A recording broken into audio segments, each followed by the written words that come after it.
czy zostaną wyjaśnione sprawy dotyczące tortur księdza, które niewątpliwie są zdjęcia z tej stacji, gdzie tam panowie sobie hot dogi kupowali. Cześć moi drodzy, witam was po urlopie. Wróciłem tak dzisiaj nad ranem, przespałem się i tak pomyślałem sobie, no muszę coś nagrać, bo się uduszę. Przez ten tydzień tyle się działo, a mnie nie było, no aż serducho bolało, ale zacznę po kolei, do wszystkiego dojdziemy. Zacznę od sprawy najważniejszej, sprawy, która spędza wszystkim prawdziwym Polakom sen z powiek. A chodzi tutaj o zatrzymanie i bestialskie tortury księdza Salcesona. Wszyscy, moi drodzy, ale to wszyscy doskonale pamiętamy, jak silni panowie od Bodnara, Tuska, od tych zwyrodniałych lewaków wtargnęli do pokoju hotelowego i siłą bestialsko wyciągnęli naszego dobrodzieja Salcesona z objęć swojej kochanki, który był w trakcie namaszczania jej swoimi olejami. Wtedy też cała Polska, wszyscy prawdziwi, ja mówię tu o prawdziwych Polakach, patriotach, katolikach, którzy byli oburzeni tym bestialskim atakiem na Kościół, na wiarę, niemalże na samego Boga.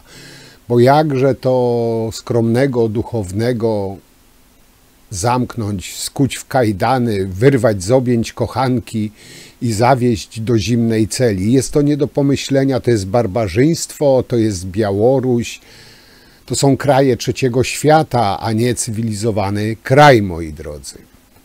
O tym wydarzeniu sam robiłem filmik, moja skromna osoba, ale też najważniejsze media na świecie przekazywały tą sensacyjną informację o bestialskim zatrzymaniu skromnego, duchownego Salcesona. Tej sprawy Polacy nie zamierzają odpuścić. Kwestia skandalicznego zatrzymania księdza Michała Olszewskiego wyciągnęła ludzi na ulicę. Szczególnie dotknięci czują się wierni, którzy w działaniach służb kierowanych przez Adama Bodnara widzą realizację zapowiedzi opiłowywania katolików. Sprawa haniebnego zatrzymania księdza Michała Olszewskiego bulwersuje Polaków. Kolejny dzień w całym kraju odbywają się protesty przeciwko bezprawiu. Tylko dzisiaj w samym powiecie stargardzkim odbyło się 13 różnych manifestacji. Polacy cały czas zbierają się też przed aresztem w Warszawie, gdzie przetrzymywany jest kapłan. My będziemy przychodzić do upadłego. Będziemy tak długo przychodzić, aż wypuszczą księdza Olszewskiego. Ja wypiskę za niego zapłacę. Bezprawnie został zaatakowany, znieważony, głodzony, nawet wody nie podano. Skandal, a żył i robił dla ludzi, dla nas wszystkich i za to dziękujemy. Podobnie było wczoraj m.in. w Piotrkowie Trybunalskim czy Kielcach. Uczestnicy protestów działania rządu interpretują jako atak na katolików. Wspieramy księdza Olszewskiego przede wszystkim dlatego, że jest niewinną osobą, kapłanem, którego ta władza próbuje upokorzyć, a przez to upokorzyć również nas. Więcej na temat łamania prawa i politycznej odpowiedzialności rządu Donalda Tuska w Ekspresie Plus. Być może, moi drodzy, źle zacząłem dzisiejszy materiał. Powinienem zacząć Bóg, honor, Salceson i 100 baniek. Dobry Jeżu, a nasz Panie, daj mu lekkie torturowanie. Na stacji upokorzony ten ksiądz Salceson olony, słynny już na całą Polskę ksiądz, a teraz i jego tatuś, bo budowniczy, opisują głosy, jakie słyszy za drzwiami celi. No, zaraz o tym wam powiem, ale wydaje mi się, że ten nasz wielebny ksiądz Salceson powinien sobie położyć na czoło plasterek Salcesonu, bo wychodzi na to, że to są pierwsze sygnały opętania. A tak na poważnie, ksiądz uzdrawiający salcesonem i prowadzący ciemne interesy okazuje się być zwykłym łgarzem, kłamcą, kombinatorem. Tutaj chyba można śmiało powiedzieć: Kościele, oto twój syn. Też się zastanawiałem, czy nie nazwać tego filmu Salceson kwiczy, co jest chyba adekwatne do tego, co wam dzisiaj chciałbym przekazać. Zwróćcie uwagę, moi drodzy, jak wyrafinowana jest służba więzienna za rządów Bodnara i Tuska.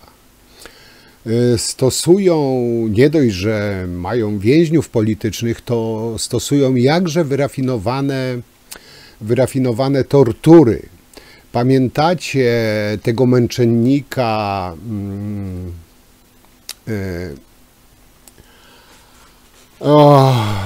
który to był, wąsik Kamińskiego, którego na siłę karmiono. I też mówiono o torturach, bo go na siłę karmiono. Teraz też są tortury, bo nie dawali mu jeść. No, powiem wam, trochę dziwne. Ten cały ksiądz Olszewski był torturowany, bo nie dali mu jeść, a Kamiński był torturowany, bo kazali mu jeść. No, jacy to są zwyrodnialcy w tej w służbie więziennej, w tym PO, w tym lewactwie. No, zobaczcie, jak przystosowują te wymyślne tortury. Jednemu nie dają jeść, drugiemu każą jeść. No coś niesamowitego. Tego nigdzie na świecie nie spotkacie.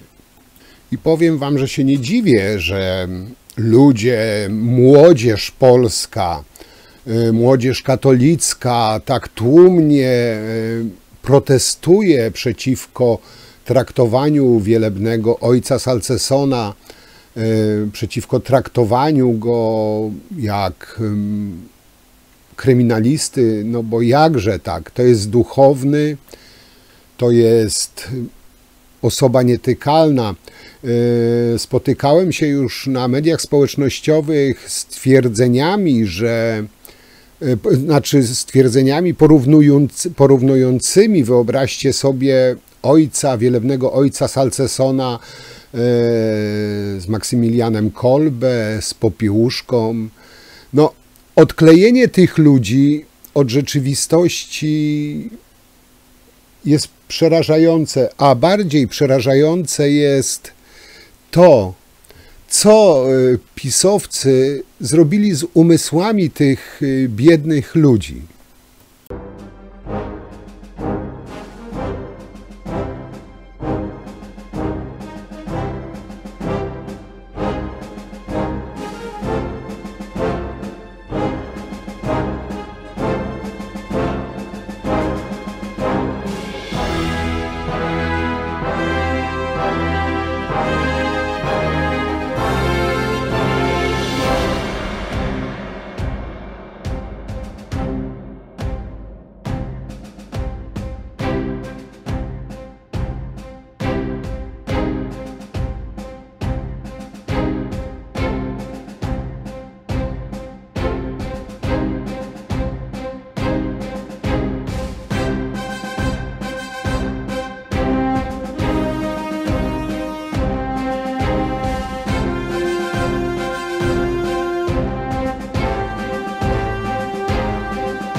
Zanim przejdę dalej, chciałbym wam przypomnieć, bo być może nie każdy z was zna całą historię ojca Salcesona i jego 100 milionów.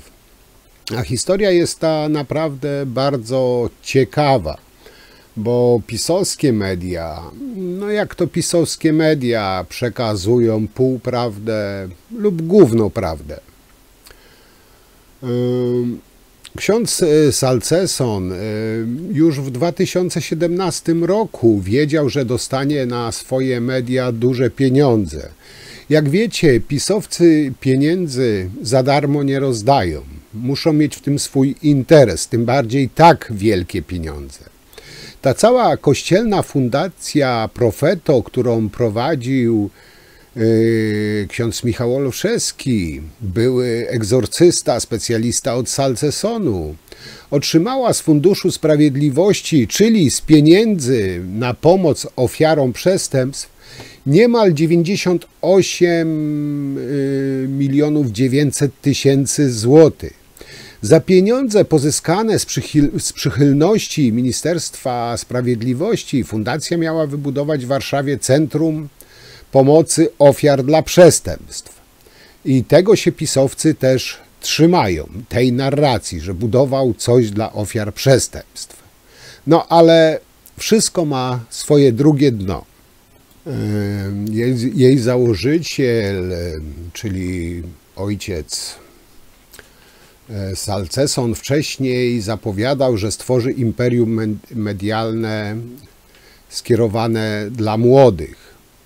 I tutaj śledztwo dziennikarskie ujawnia tajemnicze przelewy, rodzinne powiązania i zastanawiająca przychylność resortu Ziobry w sprawie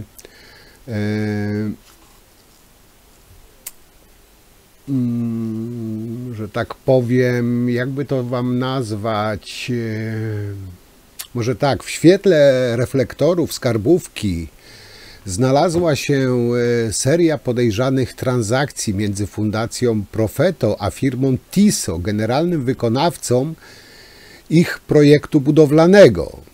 I tutaj aż 9 milionów złotych przepłynęło od Profeto do TISO w latach 2020-2021, czyli w ciągu roku, na rzecz budowy centrum. Ale to, co dzieje się dalej, można chyba to nazwać, że wprawia w osłupienie osoby myślące. Moi drodzy, ponad 3 600 000 z tych funduszy zostało następnie przekazanych na konto zakonu Sercanów, założycieli fundacji, pod pozorem opłaty za najem działki. Co szokujące, suma ta stanowi ponad połowę wartości samej działki, a za zaledwie rok jej użytkowania. Co dalej się stało z tymi 3 600 000 złotych? No nie wiadomo. Pewnie poszły do kasy Boga. Nikt się do nich po prostu nie przyznaje. Rzecznik prasowy Sercanów broni się, twierdząc, że pieniądze te trafiły z powrotem do Fundacji Profeto, ale nie bezpośrednio do zakonu, czyli są, ale nie ma, ale są. No, były, ale wyparowały. I tutaj osoba znająca kulisy sprawy podkreśla, że w tej sytuacji ponad 3 miliony wróciły do Profeto już jako czysta gotówka. Bez stempla, że te pieniądze są z Funduszu Sprawiedliwości, czyli inaczej rzecz biorąc, pralnia brudnych, można chyba i tak nazwać brudnych pieniędzy. Prali sobie po prostu gotówkę, żeby zacierać ślady. Dodatkowo w centrum tej finansowej zagadki stoi Jan Olszewski, ojciec założyciela Profeto, który miał polecić firmę TISO jako wykonawcę. No ale to nie koniec, że tak powiem, tych kontrowersji, gdyż Piotr W., szef TISO, został zatrzymany pod zarzutem wystawiania nierzetelnych faktur i oszustw podatkowych, co tylko pogłębia tą tajemnicę tej sprawy. Z opublikowanego przez nowe kierownictwo Ministerstwa Sprawiedliwości Z zestawienia wynika, że Fundacja Profeto, czyli ojca Salcesona, miała otrzymać, i tu jeśli stoicie, to usiądźcie, bo posłuchajcie.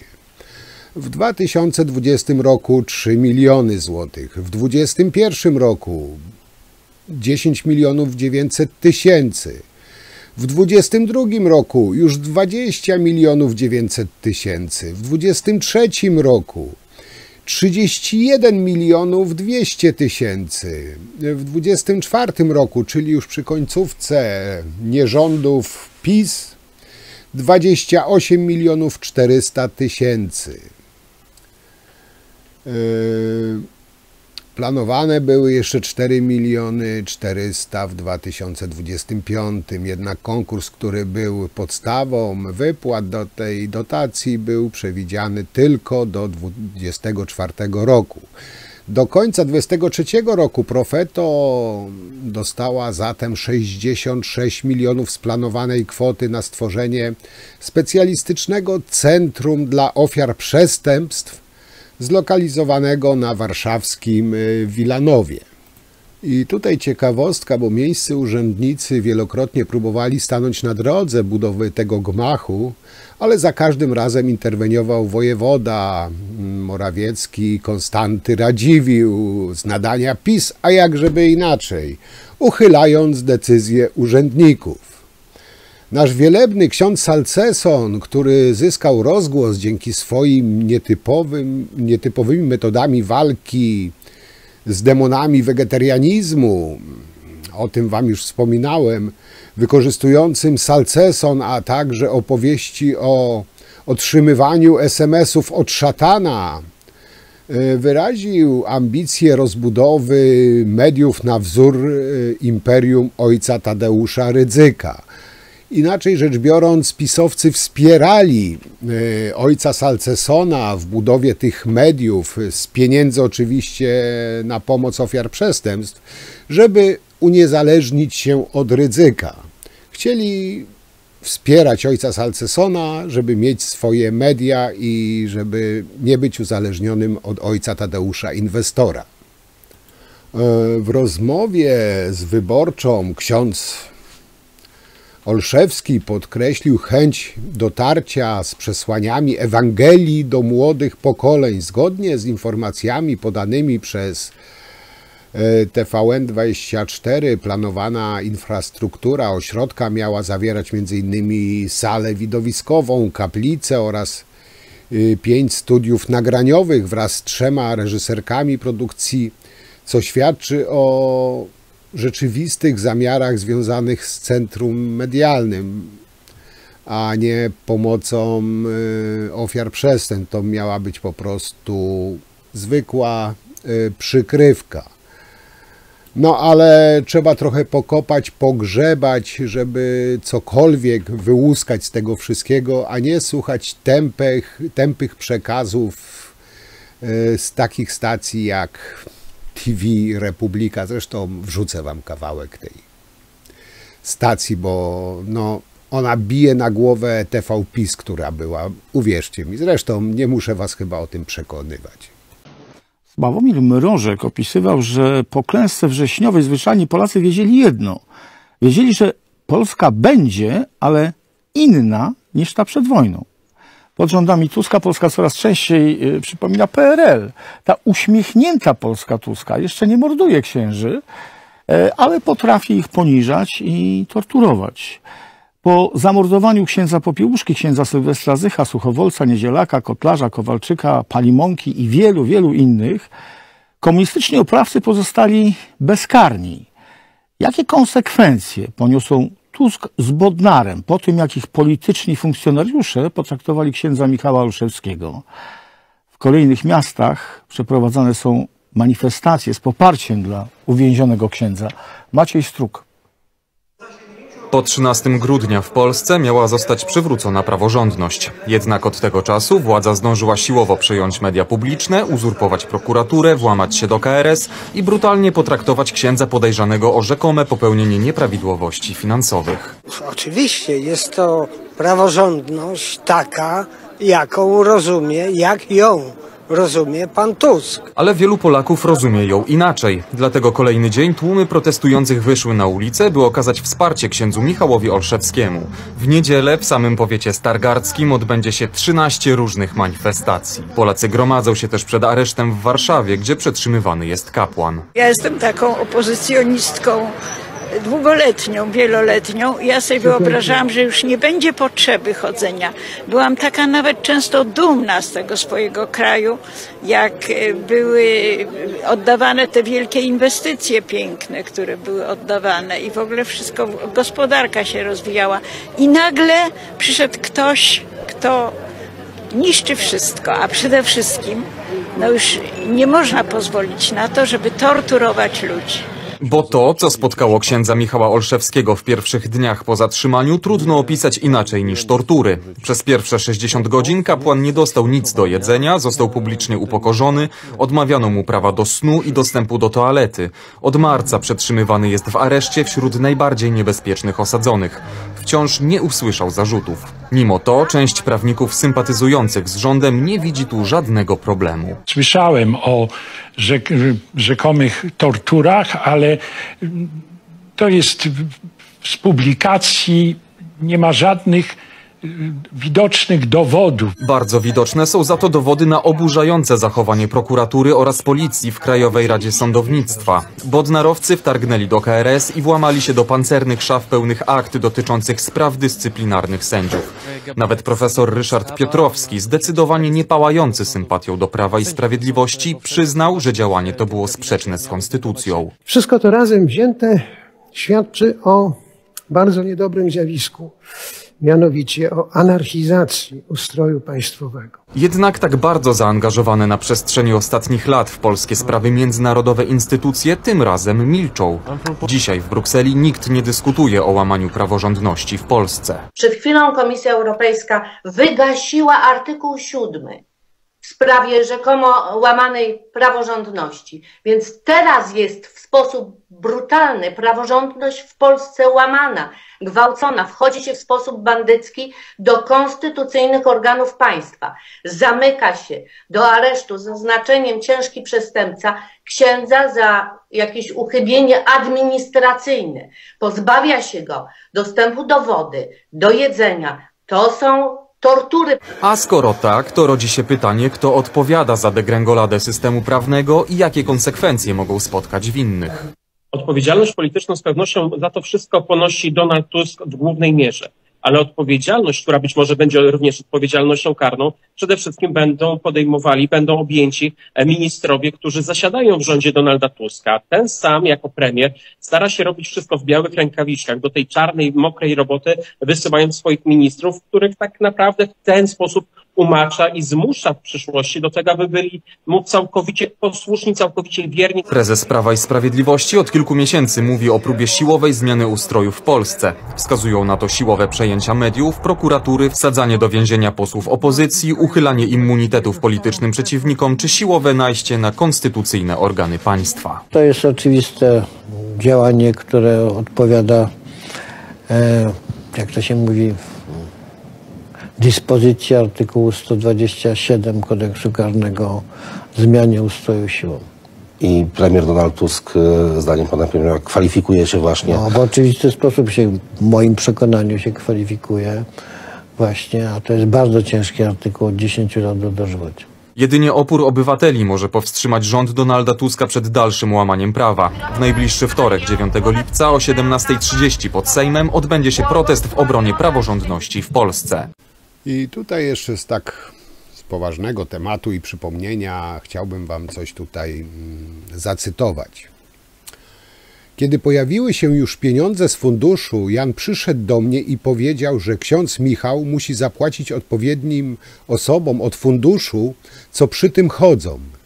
Mieliśmy wymyśleć, jak to zrobić, bo to miały być pieniądze przekazane pod stołem, mówił w rozmowie z dziennikarzami główny wykonawca ośrodka Fundacji Profeto, budowanego za 100 milionów złotych z Funduszu Sprawiedliwości, który też w tej sprawie jest w charakterze podejrzanego. A co do samego księdza Salcesona, podobno, nie wiem ile w tym jest prawdy, ale podobno ksiądz Salceson rozpoczął akcję głoszenia Ewangelii w zakładach karnych. No, można powiedzieć, że to jest prolog, bo niedługo będzie ich dużo więcej trzeba chłopu i tutaj trzeba chłopu po prostu pomóc i może trzeba zorganizować taką akcję. Cała Polska wysyła Salceson księdzu Olszewskiemu.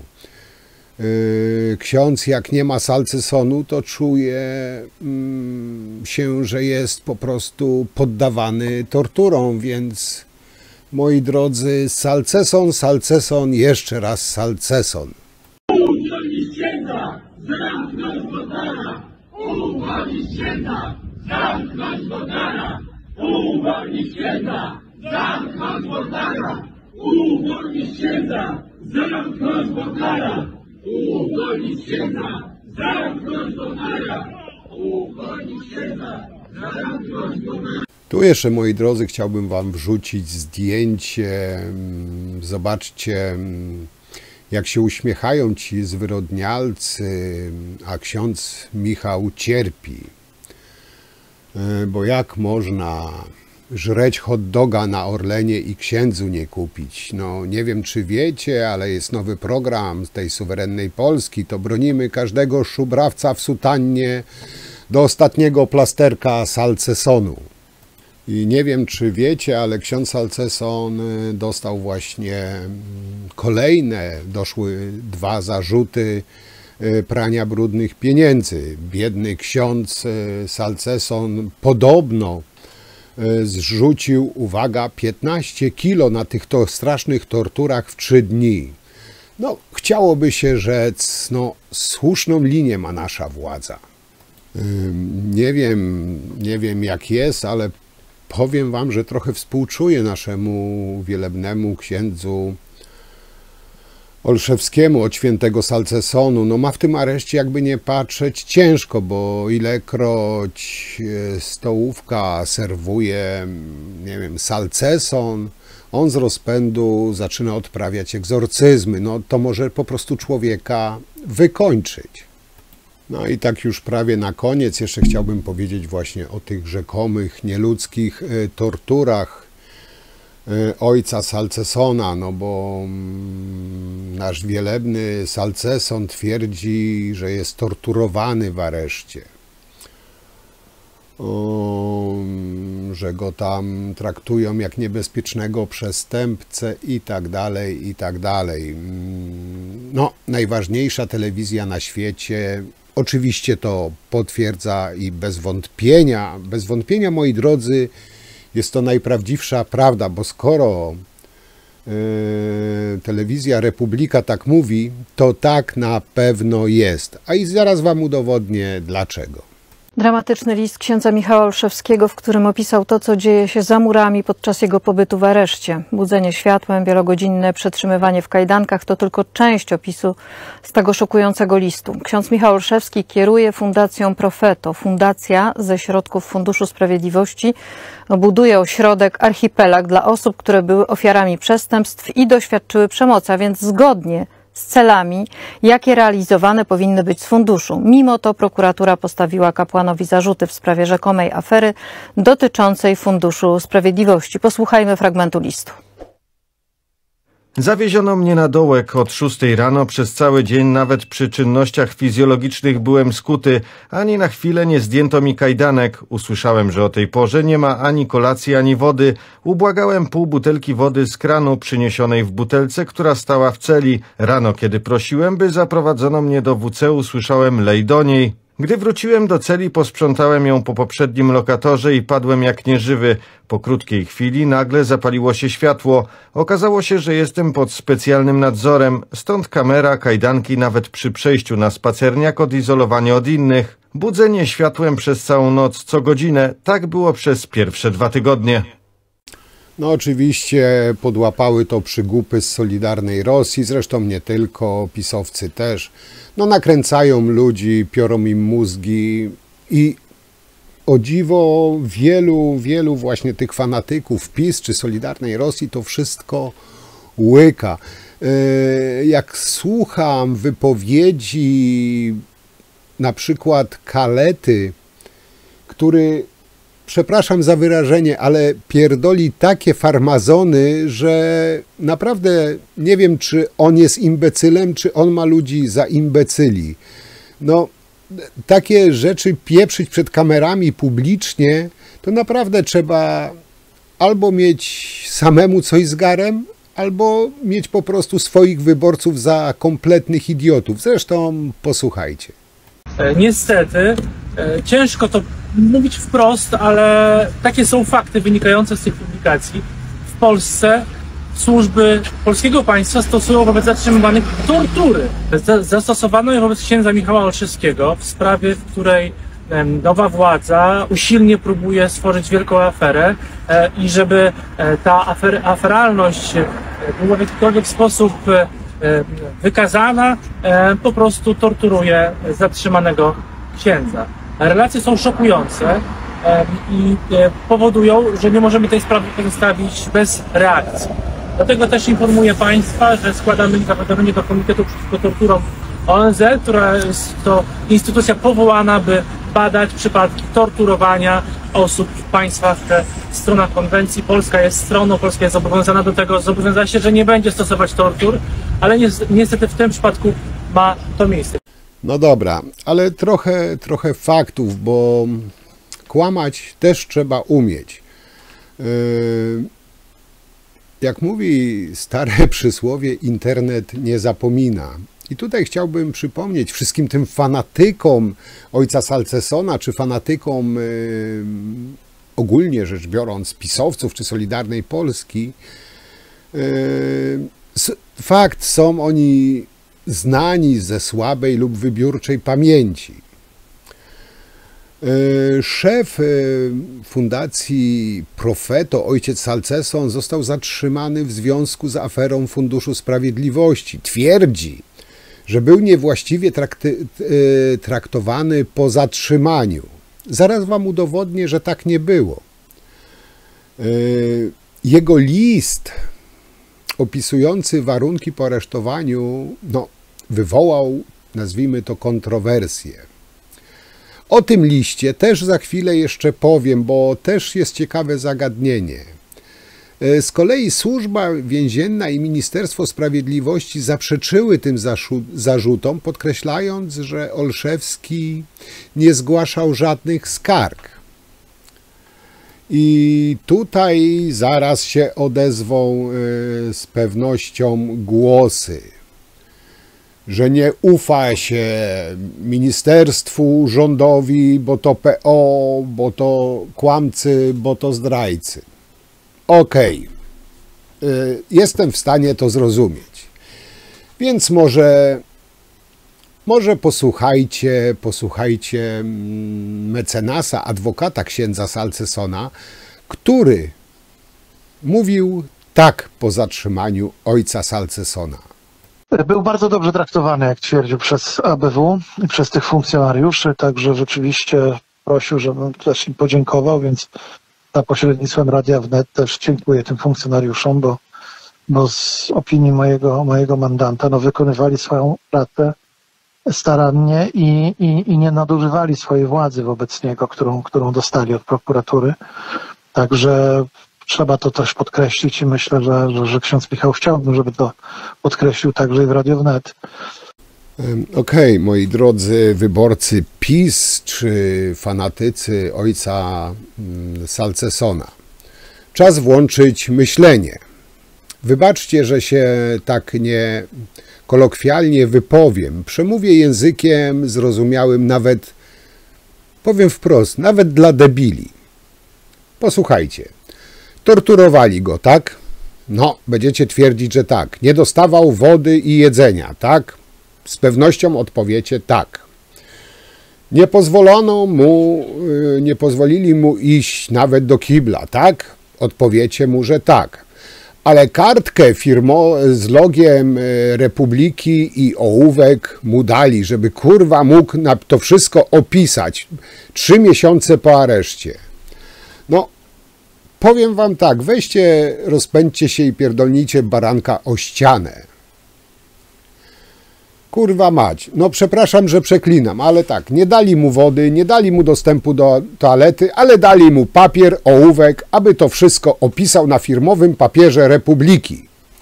I wysłali do telewizji Republiki bez jakiegokolwiek ocenzurowania. No kurwa, no to ma sens, no to jest przecież logiczne, no co tu, nad czym się tu zastanawiać, no przecież to jest proste, no bracia i siostry, nie bądźcie dziećmi w swym myśleniu. Korzystajcie, kurwa, z rozumu. Jak Bóg dał każdemu z was naiwność i prostotę, jaką cechuje dzieci, zachowujcie tylko dla, nie wiem, wystrzegania się zła w każdej innej sprawie. Bądźcie dojrzałymi w swoim myśleniu. No, jak można być tak naiwnym i tak beznamiętnie łykać tą pisowską narrację z tych pisowskich mediów. No weźcie ludzie, zacznijcie myśleć samodzielnie. To naprawdę kuźwa nie boli. Wiem, że większość z was lubi, jeśli ktoś lub jakieś media za was milczą, a wam tylko wlewają te informacje i nieważne jak bzdurne są, ale ważne, że z jedynej słusznej stacji.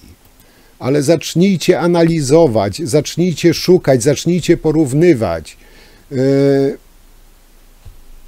IQ co niektórych nie wiem, czy jest większe niż banana, którego być może właśnie jedzą. Na koniec, już tak na rozluźnienie, bo i tak się rozgadałem, ale musiałem się wam wygadać, dawno do was nie mówiłem.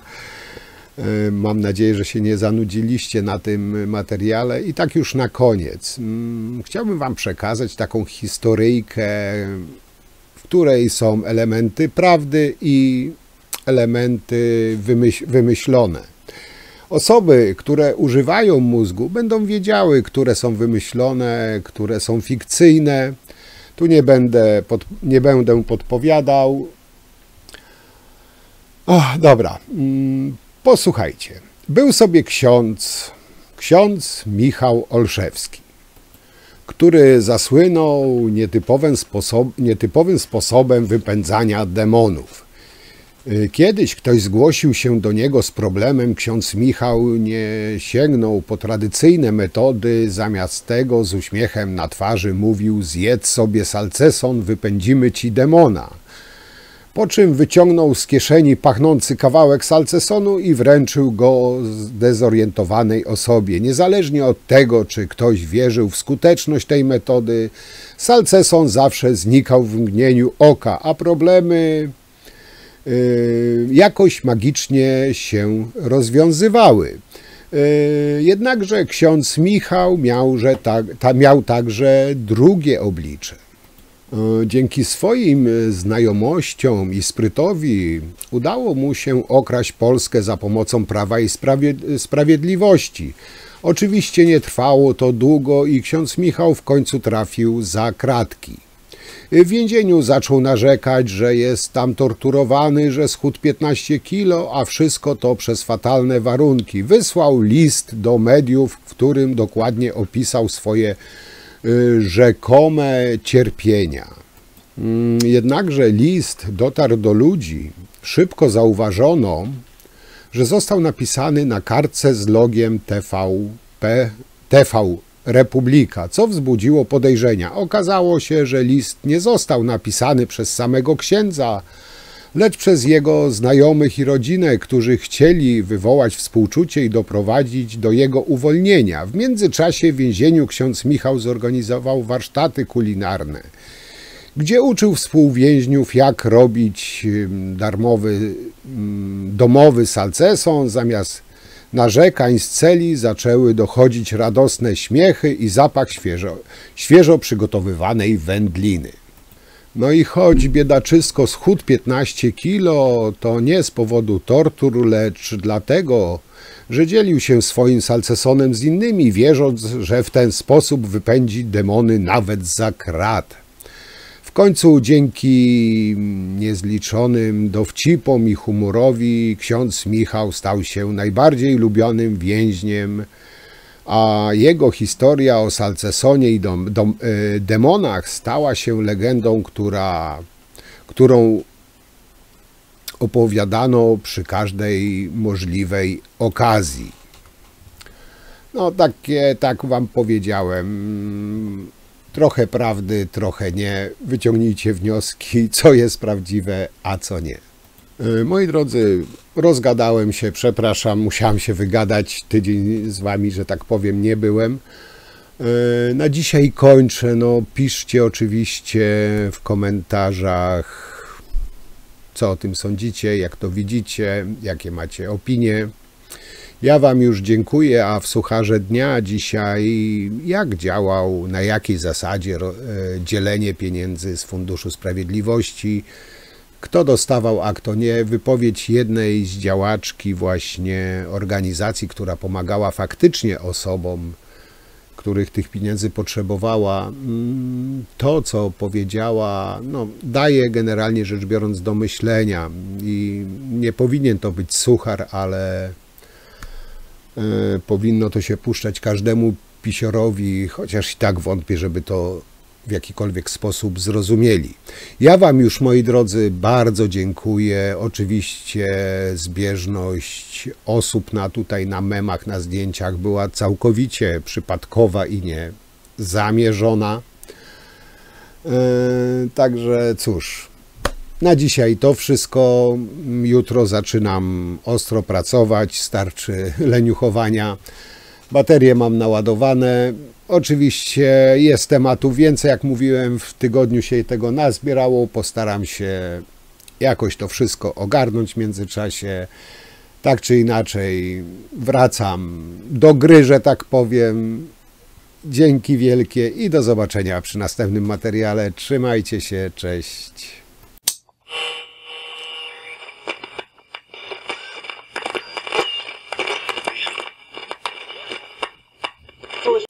Ja jestem osobą, która prowadzi stowarzyszenie, które przez lata korzystało z Funduszu Sprawiedliwości i w 2015 roku, już po przejęciu władzy przez Prawo i Sprawiedliwość, myśmy także przystąpiły do konkursu, wygrałyśmy ten konkurs, był etap przygotowania umów, po czym zadzwonił do mnie dzień przed Wigilią pracownik Ministerstwa Sprawiedliwości i powiedział: Pani Anito, bardzo nam przykro, ale pan Zbigniew Ziobro powiedział, żeby z kilkoma organizacjami absolutnie nie podpisywać umów, ponieważ to są wrogie PiS-owi organizacje. I wtedy została moja organizacja, czyli BABA, wykluczona z konkursu po już jego rozstrzygnięciu. Centrum Praw Kobiet i Fundacja Dajemy Dzieciom wygrała Siłę. konkurs i została pani... Tak, on został unieważniony, dlatego że go wygrały nie te organizacje, które PiS uważał za przyjazne. Czy pani dostała taki telefon z taką informacją, że...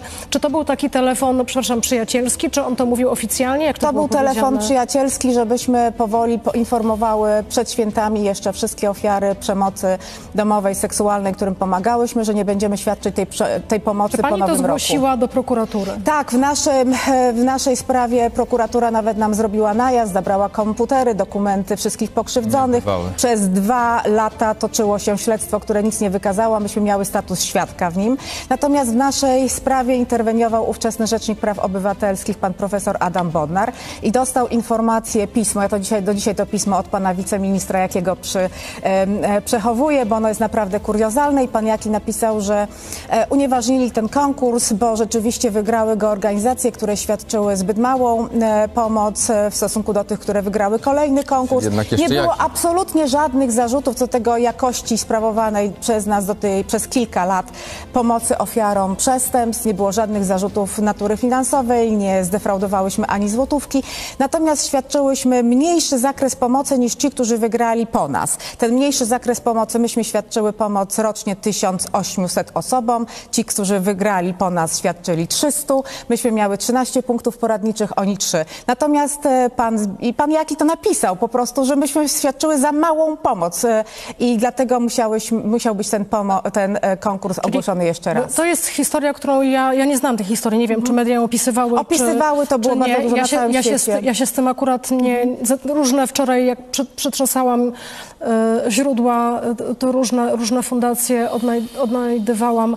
O tej historii nie słyszałam. Czyli jeszcze raz, w którym roku 2015, późna jesień 2015 roku. Czyli de facto sam początek. Tak, sam początek. I to był telefon taki, nieoficjalny, tylko że... Ówczesnego pracownika. Pani wie, kto to? Tak, oczywiście, znam nazwisko. Pan został bardzo szybko zwolniony z tego ministerstwa, zadzwonił. On to dzisiaj powtórzy, czy powtórzył gdzieś? Nie wiem, czy on by to powtórzył, no dlatego, że to jest sytuacja, która także stawia jego w bardzo niekomfortowym świetle, no bo, że tak powiem, jako pracownik też odpowiadał za poprawność przeprowadzonego konkursu. Trudno mi powiedzieć. Ja to mówię z pełną świadomością. Wiem, że później po roku usiłowano z nas i z innych organizacji zrobić złodziei. Różne brzydkie rzeczy sugerowano. Prokuratura apelacyjna w Poznaniu się nami zajmowała, nic nie ustaliła i znów dostałyśmy z powrotem komputery i dokumenty i okazało się, że jesteśmy czyste jak łza. Natomiast wie pani, jak się wali błotem w człowieka, to coś się zawsze...